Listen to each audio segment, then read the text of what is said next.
Assalamualaikum warahmatullahi wabarakatuh. Semangat pagi dulur-dulur aing. Alhamdulillah pagi ini kita belajar konten lagi, dan yang akan kita angkat adalah isu yang sedang hot saat ini, yaitu perang Iran dan Israel.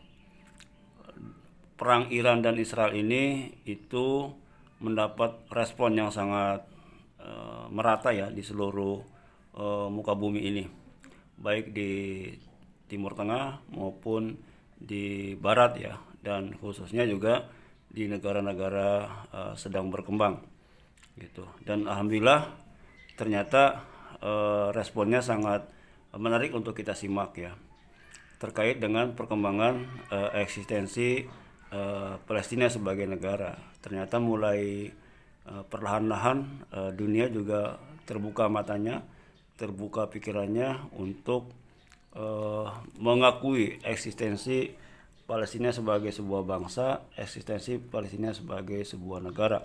Tentu saja perkembangan ini sangat membanggakan kita, khususnya bangsa Indonesia, karena sejak awal berdirinya negara Israel, pemimpin kita, bapak bangsa kita, proklamator bangsa kita, yaitu Haji Insinyur Soekarno sudah menolak ya berdirinya negara Israel. Hingga detik ini pun negara yang menolak memiliki hubungan diplomatik secara resmi adalah Indonesia, gitu ya. Dan Indonesia lah satu-satunya negara yang memiliki spirit kuat ya untuk membela Palestina, dan itu juga diakui oleh bangsa Palestina sendiri, bagaimana Indonesia mampu yang menjadi benteng ya hidup ya bagi rakyat Palestina gitu. Di saat negara-negara lain ya sembunyi-sembunyi, kemudian pura-pura nggak tahu, tapi Indonesia dari seluruh presidennya, baik Bung Karno, Pak Harto, kemudian B.J. Habibie, Megawati, Gus Dur, ya, SBY dan Jokowi, itu semuanya menolak melakukan pembukaan hubungan diplomatik secara formal dengan Israel. Nah, dulur-dulur aing, sebelum saya melanjutkan konten pagi ini, saya pribadi mengucapkan terima kasih kepada dulur-dulur aing yang sudah mensubscribe channel ini, dan saya ucapkan terima kasih banget ya. Semoga menjadi amal jariah, menjadi amal kebaikan yang terus-menerus mengalir kepada dulur aing, ya, kepada anak keturunan dulur aing, dan semoga terus berkembang menjadi kebaikan-kebaikan yang bermanfaat bagi tumbuh kembangnya kebaikan di dunia ini. Nah, bagi dulur aing yang belum subscribe, ya monggo ya ditunggu subscribe-nya, sehingga menambah motivasi juga, menambah semangat juga, dan menambah spirit juga agar tetap bisa konsisten dalam membuat konten ini. Walaupun dalam kondisi apapun saya punya komitmen untuk selalu belajar konten ya, sehingga tetap memberikan manfaat buat diri saya minimal, buat keluarga saya, dan tentu saja buat lingkungan sekitar bangsa dan negara saya. Dulur-dulur aing, kembali kepada pembahasan kita, bahwa sikap bangsa Indonesia terhadap negara Israel sudah jelas ya. Kita menolak berdirinya negara Israel gitu kan. Dan ini menurut saya ya sangat luar biasa ya, pandangan ke depan dari pemimpin kita saat itu, yaitu Haji Insinyur Soekarno.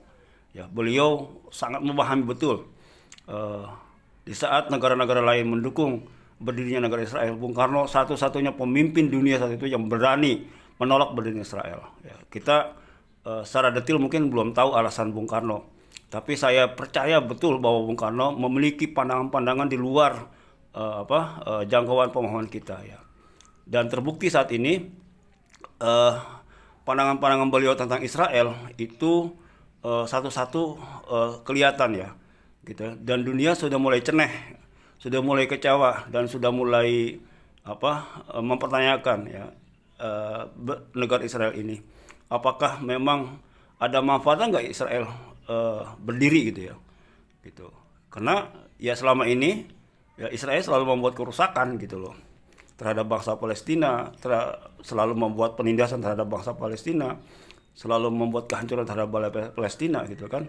Bahkan yang lebih mencengangkan kita adalah kebaikan bangsa Palestina terhadap Yahudi Israel, Zionis, itu dibalas dengan air tuba. Ini satu fakta sejarah yang sulit sekali ya kita terima dengan akal sehat kita, dengan hati nurani kita. Tapi Bung Karno saya yakin dan percaya melihatnya lebih dari itu gitu ya. Bahwa berdirinya negara Israel ini itu bukan berdiri dengan sendirinya, tapi ada by design ya. Ada by design yang memang menginginkan terciptanya situasi dan kondisi di atas permukaan bumi ini selalu tidak damai, selalu berperang. Dan ini diperlihatkan juga oleh Israel ya, di mana selalu menciptakan situasi dan kondisi yang tidak harmonis, selalu menciptakan situasi dan kondisi permusuhan terhadap bangsa-bangsa lain. Ya, banyak sekali kita menyaksikan ya, Israel tanpa henti-hentinya ya sejak berdiri hingga sekarang itu menghabisi bangsa Palestina, kemudian menyiksa Palestina, menghancurkan bangsa Palestina, tidak hanya fisikal tapi mental juga gitu.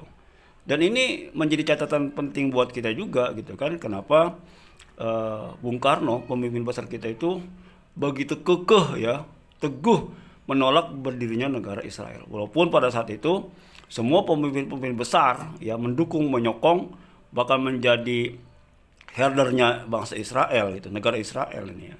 Dan ini menurut saya yang patut kita syukuri ya, bahwa pemimpin kita sejak dulu memang punya visi pandangan dunia yang sangat luar biasa ya. Kemudian juga di situ diperlihatkan Bung Karno juga menjalin hubungan diplomatik ya, komunikasi politik tingkat tinggi dengan negara-negara yang sangat berkuasa saat itu ya. Kita tahulah saat itu negara dunia ini dikendalikan oleh dua negara superpower, pertama Amerika, kedua Uni Soviet. Dan kedua-duanya Bung Karno mampu menjalin komunikasi ya, walaupun secara komunikasi dengan Uni Soviet itu lebih dekat ya, lebih humble, kemudian juga lebih familiar, kemudian juga lebih terbuka gitu dibandingkan Bung Karno dengan Amerika Serikat ya.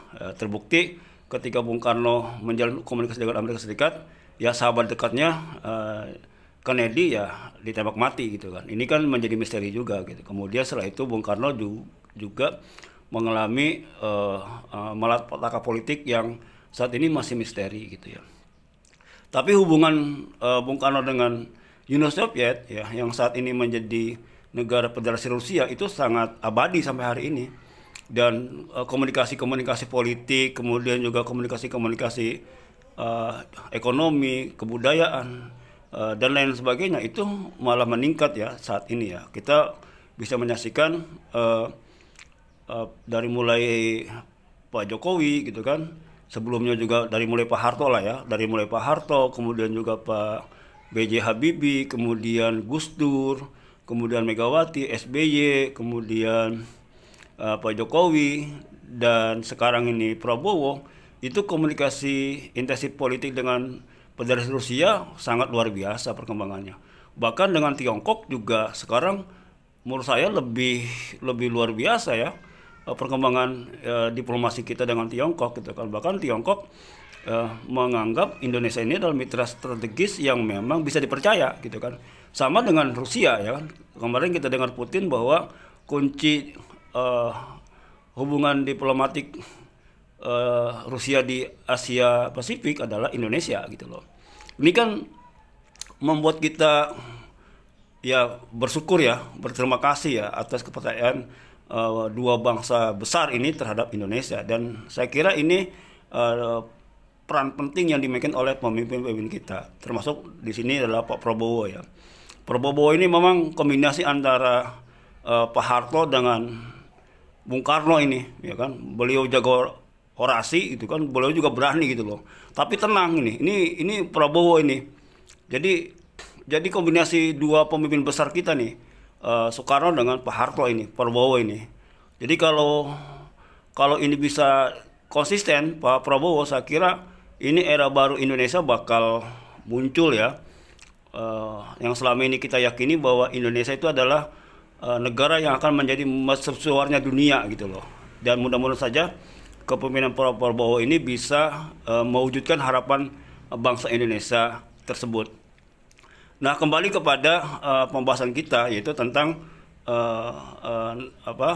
negara Israel.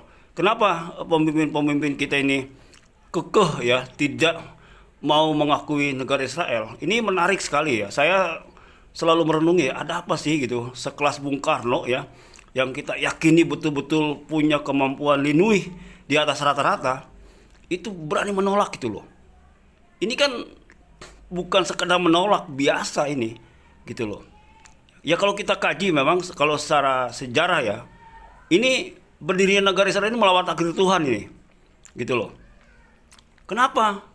Tidak ada sejarahnya negara Israel di dunia. Nggak ada sejarahnya gitu loh. Dan tiba-tiba mereka mau mendirikan negara gitu loh. Ini kan melawan takdir gitu loh. Gitu. Kalau Indonesia menjadi negara besar yang memang punya sejarah masa lalu yang luar biasa gitu kan. Sini pernah berdiri kerajaan Majapahit, pernah berdiri kerajaan Sriwijaya, pernah berdiri kerajaan Samudra Pasai, pernah berdiri Kesultanan Banten, pernah berdiri kerajaan Pajajaran gitu ya. Pernah berdiri kerajaan Kesultanan Tidore, Kesultanan Ternate dan lain sebagainya gitu loh. Jadi wajar kalau Indonesia sekarang itu muncul sebagai negara superpower di kawasan Asia Tenggara gitu loh. Karena memang punya sejarah panjang gitu. Tapi kalau negara Israel berdiri itu nggak punya sejarahnya gitu loh. Dari zaman Nabi Ibrahim nggak ada sejarahnya gitu. Nabi Yusuf bukannya Israel gitu loh. Gitu loh. Dia anak Yakub, bukan Bani Israel. Bukan Bani Israel dalam sekarang yang sekarang ini bukan. Gitu loh. Nah, jadi ketika negara Israel berdiri ini sudah melawan takdir Tuhan ini. Dan ini ya mungkin yang dilawan oleh Bung Karno itu di situ bahwa Anda ini sebenarnya tidak berhak mendirikan negara karena tidak punya sejarah sebagai negarawan gitu loh. Nah, kalau tidak punya sejarah sebagai negarawan ya kerjanya ngacak-ngacak aja gitu. Pengen diakui, kemudian kalau dibentak nangis kan, minta perlindungan Amerika gitu kan, kemudian minta perlindungan Eropa begini gitu kan. Nah, sementara Anda selalu membuat kerusakan di tanah air gitu loh, di bumi pertiwi gitu. Ini kan menjadi paham ya sikap keras Bung Karno ini gitu loh. Jadi wajar lah kalau Bung Karno berani tegas ya terhadap berdiri negara Israel, tidak hanya secara kasat mata ya gitu loh yang beliau lihat, tapi memang lebih dari itu beliau bisa melihat ya. Kalau menurut saya ini kan ada sesuatu yang nggak beres itu loh ya, muncul ketimpangan sosial, kemudian ketidakadilan di PBB. Ini salah satunya adalah Israel gitu kan. Bagaimana Amerika bersikap tidak adil terhadap Palestina? Karena Israel itu hak veto Amerika itu adalah hak veto kezaliman gitu loh. Satu-satunya yang selalu menolak ya kan tegaknya keadilan Amerika. Maka saya yakin suatu saat Amerika juga akan mengalami kebangkrutan sebagai negara, kebangkrutan sebagai bangsa, kebangkrutan sebagai komunitas gitu loh. Karena dia telah membuat ketidakadilan dunia gitu loh. Dan ya akan muncullah pemimpin yang penuh kasih sayang, pemimpin yang penuh rahmatan lil alamin ya. Ya sekarang sudah terlihat kan di mana-mana ya muncullah Rusia, kemudian juga Tiongkok gitu kan, Indonesia gitu loh. Karena memang ya kata Pak Prabowo semalam di Rusia mengatakan ya saat ini harus kita akui bahwa Rusia dan Tiongkok adalah negara yang tidak berstandar ganda gitu loh, dan selalu melindungi negara-negara yang lemah dan membantu negara-negara yang miskin. Dan itu mendapat aplaus yang luar biasa kan dari forum kan gitu. Dan menurut saya ini jadi poin penting komunikasi diplomasi tingkat tinggi Prabowo di forum internasional gitu loh terhadap Rusia dengan Tiongkok. Dan akhirnya kan soliditas internasional kan semakin kuat ya kan gitu loh. Nah, G7 sendiri kita menyaksikan di berita-berita ya terjadi konflik kepentingan kan dengan kasusnya Israel ini kan gitu. Apakah harus mengakui Palestina atau tidak gitu kan. Dan Amerika dengan pongahnya ya tetap bersikukuh bahwa dia tetap akan menyalahkan Palestina gitu loh, dan negara-negara yang mendukung Palestina gitu kan. Nah menurut saya ini kan yang nggak beres dari Amerika gitu loh, dan saya yakin Iran tidak akan tinggal diam dan seluruh dunia tidak akan tinggal diam gitu loh, gitu kan. Ya saya percaya betul bahwa spirit Bung Karno ini akan menjadi inspirasi yang terus hidup ya di pemimpin-pemimpin dunia. Apalagi dengan komunikasi intensif pemimpin kita kepada Rusia ya, kemudian kepada Tiongkok, kemudian kepada Asia Afrika, saya yakin ya soliditas Bung Karno itu akan hidup dan akan semakin kokoh ya. Sehingga apa yang diperlihatkan Bung Karno saat itu akan menjadi kenyataan bahwa Palestina akan menjadi negara merdeka, dan Israel sesuai takdirnya dia akan terhapus dari peta dunia. Karena tidak ada dari zaman dulu itu negara Israel, tidak ada gitu loh. Tidak ada. Tapi kalau bangsa Israel ya ada gitu kan. Ya zaman Firaun Israel diusir gitu kan. Zaman Nabi juga diusir gitu kan. Kemudian di Eropa juga diusir gitu loh. Jadi memang nggak ada mereka itu negara gitu loh. Nah kalau sekarang mereka menjadi negara, itu berarti mereka melawan takdir Tuhan, dan ini pasti akan hancur gitu ya. Nah dulur aing pagi ini itu dulu yang kita bahas ya, dan semoga kita mendoakan para pemimpin kita, Pak Haji Prabowo Subianto yang sekarang sedang berjuang ya di dunia internasional, dan juga Mas Gibran Rakabuming Raka sebagai wakil presiden yang sekarang juga sedang berjuang menata di internal ya, dan menjalin komunikasi dengan seluruh anak bangsa. Kita doakan semoga kedua pemimpin ini, Presiden Prabowo dan Wakil Presiden Gibran Rakabuming Raka, sukses mengemban amanah rakyat Indonesia sebagai presiden dan wakil presiden. Mohon maaf atas kekurangannya, mohon maaf atas kesalahannya. Wallahu muwaffiq ila aqwamit thoriq. Assalamualaikum warahmatullahi wabarakatuh. Dan bagi yang mau subscribe ditunggu ya.